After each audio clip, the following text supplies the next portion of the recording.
wanda ya san yana bin sa bashi ko kuma shi yana bin shi, so dan girman Allah akwai number anan da muka rubuta, so ya ansa.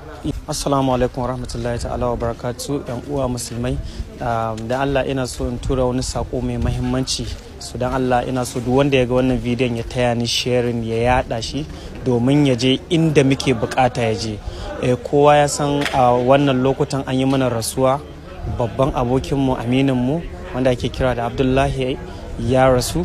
So kun san mamaci gatan da zaka masa guda ɗaya idan ya rasu, a ce kun bibiya bashisukan da ake bin sa domin rage masa wa'insu abubuwan na kabari. So dan girman Allah, dan Allah, dan annabi, duk wanda ya tsinci wannan bidiyon dan Allah ya sharing. So mun duk wanda ya san yana bin sa bashi ko kuma shi yana bin shi, so dan girman Allah akwai number anan da muka rubuta, so ya ansa, ya dauka, ya kira ko ya magana ta WhatsApp domin ya tura evidence wanda za mu gani mu tabbatar da cewa akwai wannan bashin a tsakaninsu domin a sauke masa. Ko kuma idan ma ka yafe ne, dan Allah ka kira domin ka sanar da mu cewa ka yafe.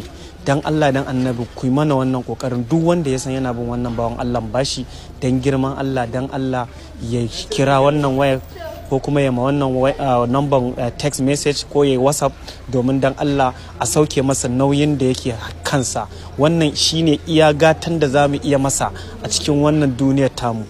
Allah ya ji kansa, Allah ya gafarta masa, Allah ya kai haske